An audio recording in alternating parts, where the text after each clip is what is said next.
आज वो 5वें पद पे है। इसका मतलब क्या है? अभी तक मन का मुंडन नहीं हुआ है, उसकी प्रैक्टिस चल रही है। सीए बनने की जब प्रैक्टिस चलती है तो क्या उस प्रैक्टिस के दौरान हम उसको बोलते हैं तू फेलियर है, तू फेलियर है, बोलते हैं हम उसको ऐसा? क्यों? आगे चांसेस है ना कि वो पास हो पाएगा, हो सकता है, बरोबर। ये चीज यहाँ पे बरोबर लगती है, तो ये चीज यहाँ पे क्यों नहीं घटती है? यहाँ के लोग वहां पर गए, राइट, सीधे देवलोक से तो आए नहीं है, बरोबर। चलो माना कि नेगेटिव है। बच्चा जब स्कूल में मिस्टेक करता है तो टीचर का रोल क्या? पूरे स्कूल में वो मिस्टेक को बोलना या पर्सनली उसके जो मम्मी पापा है उसको बोलना? क्या रोल होता है टीचर का? मैं आपका नहीं पूछ रही हूँ, टीचर का क्या रोल होता है? क्यों पूरे गांव में, पूरे स्कूल में ढिंडोरा पीटे ना कि ये बच्चा तो ऐसा, ये बच्चा तो ऐसा, ये बच्चा तो ऐसा? क्यों ऐसा नहीं करते हैं वो? क्यों नहीं करते हैं? ढिंडोरा पीटना चाहिए ना। इतनी छोटी चीज स्कूल के टीचर्स भी समझते हैं, जिसकी जो रिस्पॉन्सिबिलिटी है वहाँ पे मिस्टेक हो रही है तो जिसके अंडर वो चीज़ है, जिसके अंडर वो व्यक्ति है, उसको बोली जाती, ना ही सबको। इवन वो जो लड़के की मिस्टेक होगी ना, शायद तक वो क्लास में भी बोलते होंगे।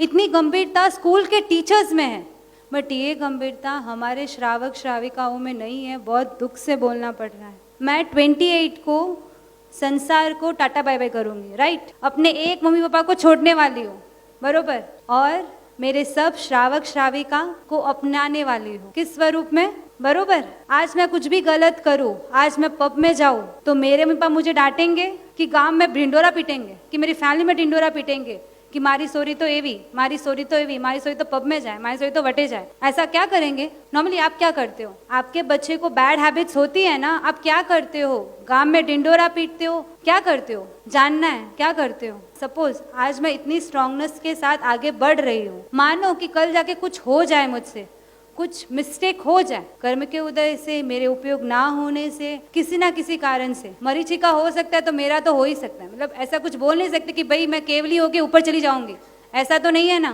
क्योंकि सिर का मुंडन हो रहा है, मन का मुंडन अभी नहीं हुआ है। तो कल उठ के मिस्टेक करूंगी तो आप क्या करोगे? आज मेरी इतनी अनुमोदना करने वाले मेरा संग, जो कल जाके मेरे माँ बाप बनने वाले, वो क्या करेंगे? क्या करोगे आप? सपोज समझो कि मुझसे कोई मिस्टेक हो गई, ठीक है, कुछ मैंने मिस्टेक कर दी, महाव्रत में कुछ मिस्टेक हो गई मुझसे, तो आप क्या करोगे? मुझे सिर्फ इतना जानना है। व्हाट्सएप पे मैसेज घुमाओगे ना, साध्वी जी भगवंत तो ऐसे ये करोगे ना कि आकर मुझे बोलोगे, मुझे इस दिन की याद दिलाओगे। महात्मा, आपको वो दिन याद है जब जहाँ पर आपके 7 साल के स्ट्रगल की अनुमोदना हमने की थी, आपकी दृढ़ता की अनुमोदना हमने की थी? साहब आपको वो दिन याद है? साहब क्या हो गया? वो उस दिन में आप ही थे और आज भी आप ही हो, तो फर्क कहाँ पर आया है साहब? इस तरह आके मुझे समझाने का ट्राई करोगे, मुझे स्थिरता देने की कोशिश करोगे, मुझे स्टेबल करने की कोशिश, क्या करोगे आप? निंदा या फिर स्टेबल करने का काम क्या करोगे आप? पक्का? मतलब मैं डरूं नहीं ना कि भाई कल काले कोई मिस्टेक हुआ है तो कोई नहीं, और मम्मी पापा बेटा है, बरोबर। आज बेटा लॉस करता है तो उसके ऊपर है कि भाई पापा है, कुछ नहीं, हमारी पुला कवर करी पुला। तो आज मैं निश्चिंता से निकलूं कि भाई कल जाके मैं कुछ भी गलती करूं तो मेरा संग मेरी निंदा नहीं करेगा। रत्नाकर 25 पता है आपको? 25 गाथा की है। उसके ऑथर कौन है? मतलब उसकी रचना करने वाले कौन है? एक्चुअल में आचार्य भगवंत नहीं है, एक्चुअल में श्रावक है। श्रावक के थ्रू भले आचार्य भगवंत ने बनाई है, बट इसका निमित्त कौन बना? श्रावक भाई। कैसे? समझना कि जब इस लेवल पे पहुंचे हुए भी गलती कर सकते हैं तो छोटे मुनि भगवंत से गलती भी हो सकती है। एक ही चीज रिपीट करूंगी, माथे का मुंडन हुआ है, मन का मुंडन नहीं हुआ है, प्रैक्टिस चल रही है। महात्मा के पास कुछ, आपको स्टोरी पता ही है, रत्न थे कुछ, श्रावक को पता चला। श्रावक की गंभीरता देखो, सु लगाया जाता है, सु श्रावक हम अपने पत्रिका के आगे लगाते हैं, बट कभी अर्थ जाना है कि सु की वैल्यू कितनी है, इसका उसकी गंभीरता कितनी है, कभी समझने की ट्राई की? श्रावक होते कैसे हैं? श्रावक को पता चला कि महात्मा के पास कुछ ऐसे रत्न है जो महात्मा छोड़ नहीं पा रहे। शास्त्र लिया हाथ में, शास्त्र के कोई पदार्थ ढूंढे जहाँ पर परिग्रह का वर्णन आता है। आचार्य भगवंत के पास गए, उनको बोला महात्मन इसका अर्थ समझ में नहीं आ रहा है, आप प्लीज कृपा कीजिए ना इसको समझाने की। जो वे होता है उनसे मतलब कहीं पर भी निंदा का भाव नहीं, कभी भी कहाँ पर भी द्वेष का भाव नहीं, कहाँ पर भी अरुचि का भाव नहीं, सिर्फ एक ही, जैसा बच्चे को सुधारने की इच्छा होती है ना, छोटे बच्चा कोई गलती करता है या फिर कोई गलत मार्ग पे चला जाए, कितने वात्सल्य के साथ उसको समझाते हैं, बेटा ये तेरे लिए उचित नहीं है, छोड़ दे, ये आग है, इसमें हाथ नहीं डाले जाते, कितने वात्सल्य के साथ बच्चे को समझाते हैं। वैसे ही उसी ही वात्सल्य के साथ उस श्रावक ने आचार्य भगवान को बोला कि साहिब ये पदार्थ समझ में नहीं आ रहा है। साहिब ने एक बार समझाया, दूसरे दिन फिर से आया, साहिब नहीं समझ में आ रहा है, दूसरी बार आए, तीसरी बार फिर से समझाया, चौथी बार, पांचवी बार, छठी बार, सातवीं बार जब समझाया प्रायर, तब उनको रियलाइज हुआ कि एक्चुअली परिग्रह तो मेरे पास है, और इस परिग्रह की समझ जब उनको पता चला कि एक्चुअल में मैं, मेरे पास जो रत्न है उसकी आसक्ति से मैं उसको रख रहा हूँ, एक्चुअली तो परिग्रह ये है मेरे पास और मैं क्या समझा रहा हूँ। उस श्रावक ऑन द स्पॉट उस रत्नों को छोड़ा, आलोचना ली, प्रभु आदिनाथ दादा के पास गए, पालितना चढ़े ऊपर, दादा के समक्ष बैठे, अपनी पापों की आलोचना करते करते करते, दोषों को गाते गाते गाते ये रत्नाकर 25 बनी है।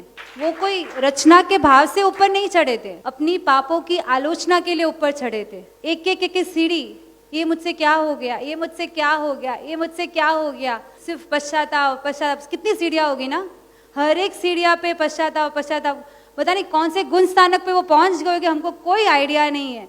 हमको, हम जो निंदा करने वाले, हाँ हम सब आज वो महात्मा का लेवल ऊपर गए, रत्नाकर 25 रच गई और उनका तो कल्याण हो गया। अभी आते हैं हमारी बात पे, हम क्या करते हैं आजकल, बहुत सारे नेगेटिव ऐसे फैल रहे हैं ना कि साधु साधु से कोई लेना देना ही नहीं है हमारा। मतलब मुझे ऐसे लगता है कि हम बोल भी कैसे पाते हैं, मतलब शब्द भी कैसे निकलते हैं किसी के, ये महात्मा तो एड़ा, ये महात्मा तो एड़ा, महात्मा एड़ा, महात्मा और नेगेटिव कैसे हो सकता है। ये गंभीरता होती है। दो चीज होती है, नेगेटिव दिखता होगा, मैं ऐसे नहीं बोलती हूँ, पंचम हारा है, कर्म के उदय है, परिपक्वता की थोड़ी कमी है, नेगेटिव होता है, दिखता भी है। उस टाइम हमारी ड्यूटी क्या, अगर आप में सच्ची में कैपेसिटी है, सच्ची में पात्रता है, सच्ची में परिपक्वता है श्रावक बने की, तो जाओ उन महात्मा के पास जाओ। महात्मा को ना बोल पाओ तो उनके गुरु भगवंत को जाके पूछो कि साहेब ये चीज हो रही है महात्मा के थ्रू, ये क्या है, क्यों हो रही है, पूछो, जानो। आप अपने ही घर का बिगाड़ रहे हो,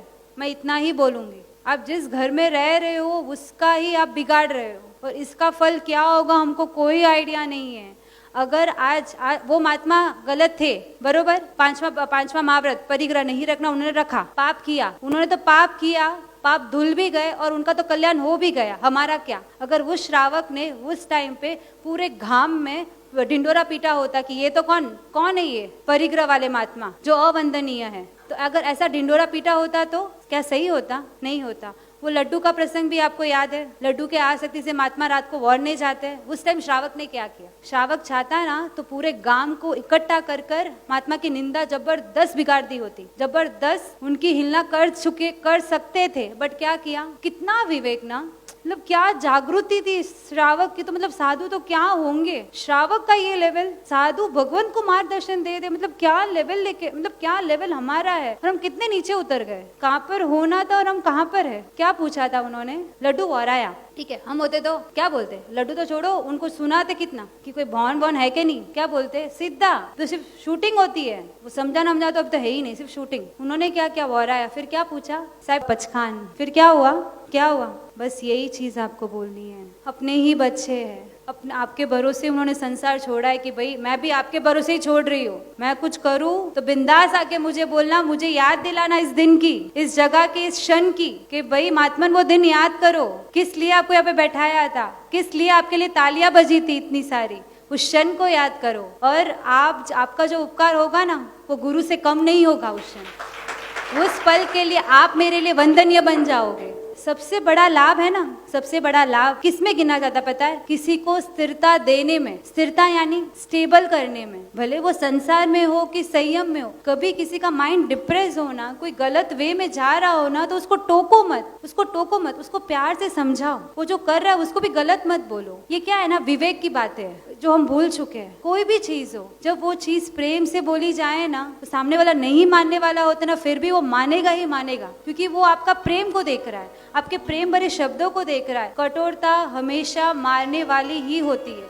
चाहे वो सही भी हो। तो हमें भी नेगेटिव सुनने में आता है, इनफैक्ट हमको तो महात्मा को तो छोड़ो, जो बोल रहा है ना पहले तो उसको धो पकड़ के, जो मैसेज भेजता है ना पहले उसको पकड़ के धो कि भाई क्या कर रहा है तू, और किसकी परमिशन से आप कर रहे हो। आप श्रावक हो, बरोबर, आप आपके आचार में कितने पक्के हो। हम दूसरों के दोष देख रहे हैं ना, बरोबर, हम राइट है तो हम दूसरों के मिस्टेक निकाल सकते हैं, बरोबर। जैसे फॉर एग्जाम्पल मैं भी व्यवहार में मुमुक्षुपन में एकदम प्रॉपर हूँ, तो मैं खुशी बहन को कुछ भी बोल सकती हूँ, बरोबर। हम बरोबर है, हम उस चीज को पाल रहे हैं, तो वी हैव राइट्स टू से हम अपने श्रावक धर्म में कितने ऊपर है, कहाँ तक है। जो हम महात्माओं को, मतलब महात्माओं की निंदा करते हैं, कितना उचित है हमारे लिए ये सब चीजें। बहुत गंभीर चीज है, समझना इसको। बोल बोल के अपने लिए दुर्गति के मार्ग मत खोलो। जानने की कोशिश करो, समझने की कोशिश करो, समझाने की कोशिश करो। मुझे में अंतर थी दे जो